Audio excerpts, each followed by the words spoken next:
Hi, I'm Wiley, And I'm Maddie. and it shouldn't happen again.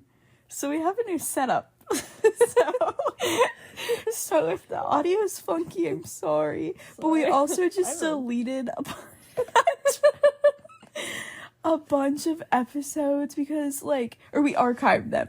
And we archived them because the audio was so bad. So we're redoing a bunch of those cases, and we're gonna be putting them out 2 a week so that we can get caught back up. We're doing 2 weeks? I thought we were. I thought we were too, but I didn't know if you agreed to that. Oh yeah, I agreed to it.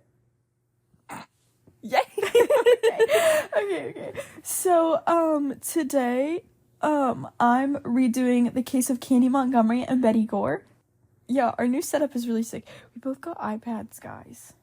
Yeah, I'm playing Good Pizza, Great Pizza. Yeah. Until Wiley yells at me to I don't pay care. attention. I'll probably play pizza during your episode.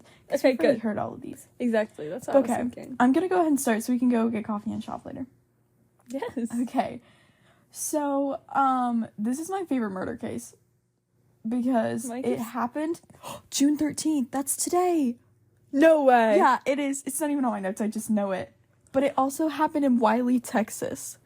And I really like that. That's but epic. Yesterday was my birthday, so it happened the day after my birthday, but it was today.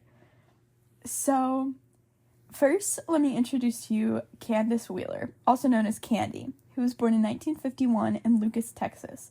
She was known as an army brat, where she moved around a lot. And as a young adult, she married Pat Montgomery.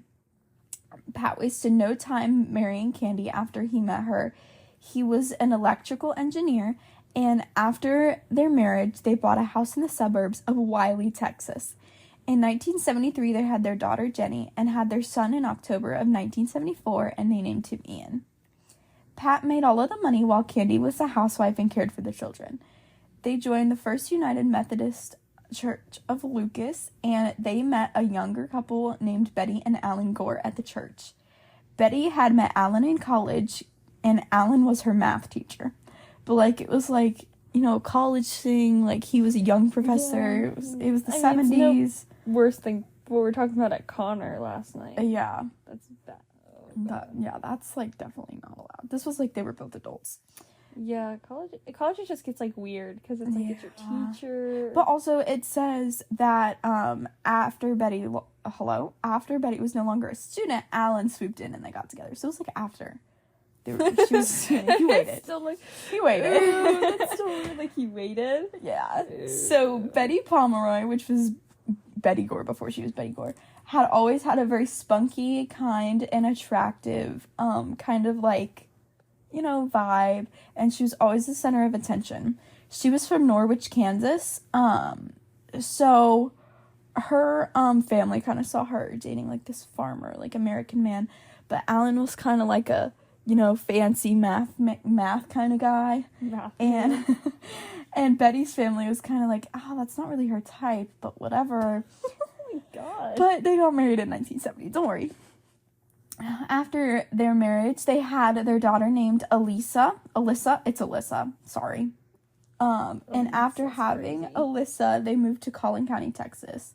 In 1976, Betty got a job teaching in Wiley, Texas. And Alan, like Pat, worked at Rockwell International as an engineer. Betty's daughter, Alyssa, and Candy's daughter, Jenny, were best friends, and the girls were inseparable. Betty quickly became tired of teaching and was not enjoying it after super long, and Betty also had a lot of separation anxiety from Alan, and she hated it when Alan traveled. In 1978, the new school year began, and Betty decided that she wanted another baby. So Betty, when she said she wanted another baby, she had planned it out to the exact day that she needed to conceive the baby so that it would be born in midsummer and it wouldn't affect the school year. So she planned everything to a T. And the Gore's marriage became very bland and boring, and Alan just felt used at that point. Yeah. And like I mentioned before, the Gores and the Montgomerys were family friends through church. In early 1978, Candy Montgomery began to become bored in her marriage as well, which is not good. The family life and her life with Pat was becoming old, and she wanted something more. One day at church volleyball practice, Candy's want for Alan ignited. So they've been family friends for a while, but now she's like, I'm bored, I need more. So Candy ran into Alan when they were both knocked to the floor, going for the same ball. And she realized that he smelled really good. And when her friends were like, oh, she's so funny for what that. did she smell like? She said, he smells like sex. Why'd you say it like that? I don't know. I was just saying we're not on school property, so we can say words like that right now. Oh, true. Yeah. No explicit. Just kidding. But Candy decided that she wanted a fair because he smelled good, basically. And Candy was like, I want fireworks because, like, her marriage was so, like, boring. She wanted, like, sparks. Math guy. No, hers was the engineer. Oh. Yeah. Alan Gore, was not an, like, you know, ideally attractive person, you know? Like, to have an affair with. But none of these people really were conventionally attractive. They were all, like, normal people. So it was, like, it's just, like, think about, like, these are all, like, normal people. Which, obviously, they're normal people. But you know what I mean? Like Gore? Yeah. You can't find a lot of pictures of him. Somebody gonna match my freak. Him? Yeah. Oh. Yeah. He had like horn-rimmed glasses, like puffy cheeks, receding hairline. Yeah. That's us. Core 4. Not for long. And so Candy wanted him so bad. That's what I wrote. Candy and Alan did a lot of the same activities, and they had a lot in common. And it, like, began with the little things. Alan seemed to joke with her a lot more than he joked with the other women at church. He teased her. He teased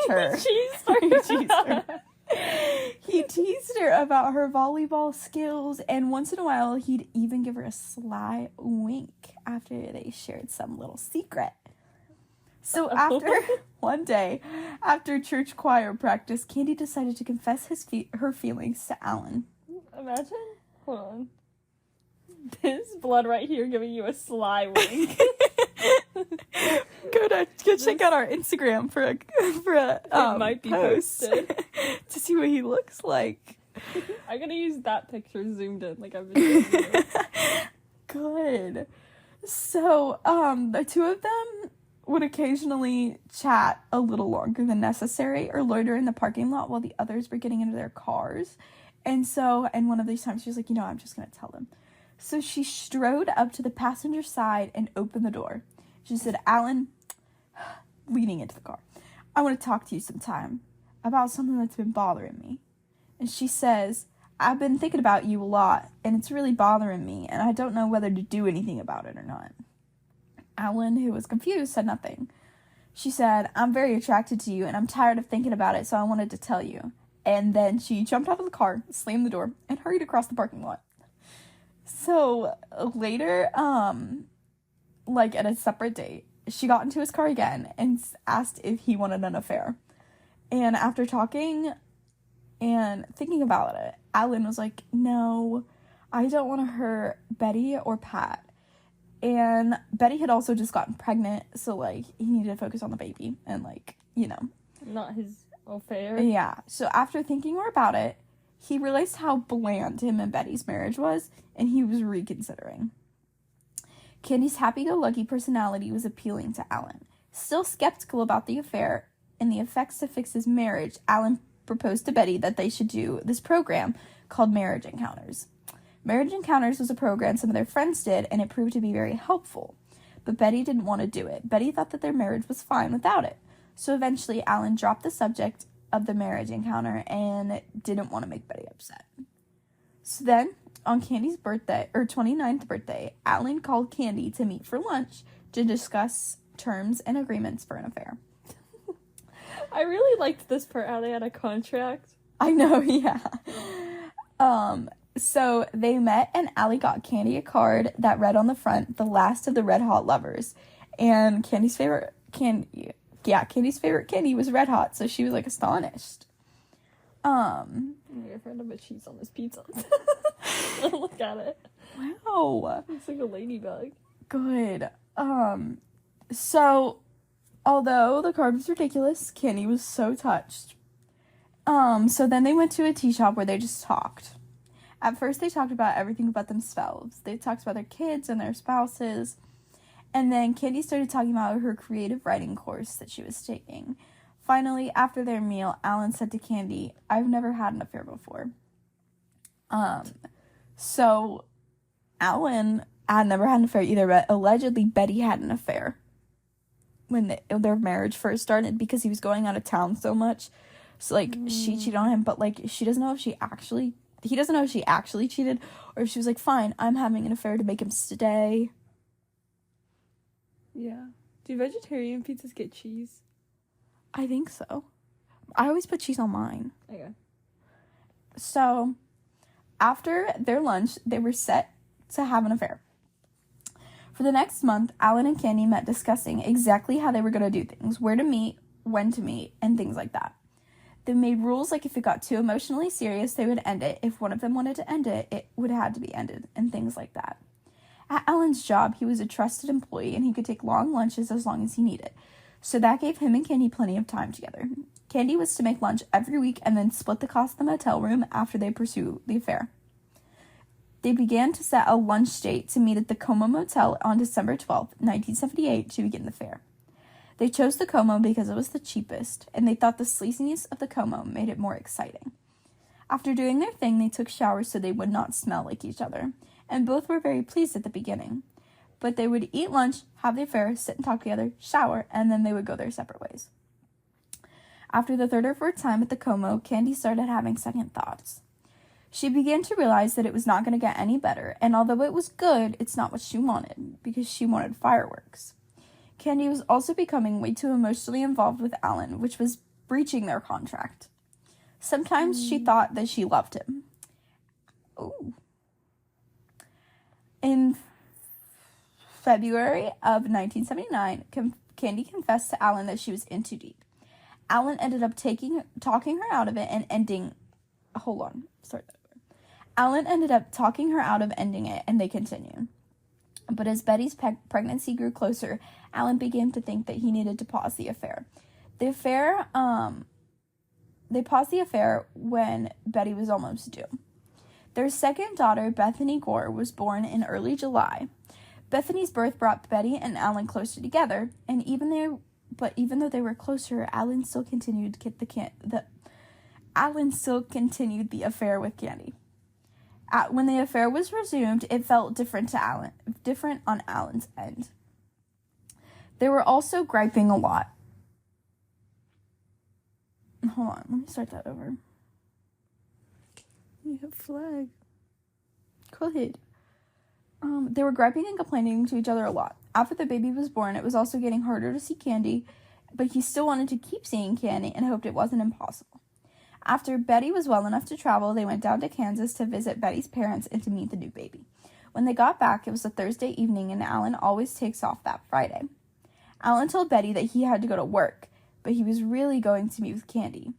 And Betty got really mad because she wanted to be with him, and she thought it was suspicious that he had to go into work on his normal day off. Alan ended up telling Candy an excuse as to why he couldn't meet up, and then stayed with Betty. And then one night, Betty wanted to engage in activities with Alan, but he was too tired from his date with Candy. So Betty was humiliated. She wasn't normally the type to initiate this kind of stuff, so she cried, and she was just so humiliated. And because of that situation, they decided to go to the marriage encounters that worked for their friends, which was like the little camp. And it ended up working really well for them. So Alan decided he wanted to end the affair, and he did. Candy and Pat also tried to go to the encounter, but it didn't help them. So fast forward to June 1980, Candy's daughter and Betty's daughter wanted to go see the new Star Wars and have a sleepover. However, Betty's daughter, Alyssa, had to go to a swim lesson, so Candy was going to take her to it. Candy went to the Gore's house to pick up Alyssa's swimsuit and the mints that Betty used as a reward to put her when Alyssa put Candy went to the Gore's house to pick up Alyssa's swimsuit and the mints that Betty had used as a reward when Alyssa put her head under the water. At first, the visit was normal and calm, and this is when the murder happens. Heads up. It's very brutal. Uh-oh, murder. Betty then, when Candy was going to leave, told her to sit down and then left the room. She was like, I'm just going to go get her swimsuit, don't worry. But she came back with an axe. So she then asked Candy if she was having an affair with Alan.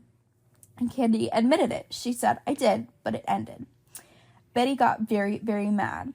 She tried to stop Candy from leaving and started to strike Candy with the axe. Candy fought back and then ended up getting a laceration on her head and her toe. Candy tried to justify the affair, saying, it's over, don't worry. And then both women were, like, on the ground right now, like, fighting with an axe, right? And Betty was just like, shh, shh, shh. Like, that's all she did. She said, shh. And then this set off a psychological snap in Candy.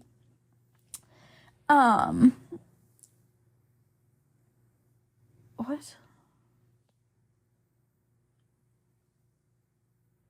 This is what my notes say. On I went, gone, hold on. Okay, stop. Okay, I need. She then killed Betty. Gore struck in head. Axe 41 times. True. Okay. I went, gone, hold on. Okay, stop. Okay, I need. So it then went on as she had her psychological snap and she just absolutely started like hitting Betty so hard with this axe and struck her 41 times. After she had struck Betty 41 times, she took a shower, washed all of the blood off of her, and then took off her clothes and changed them.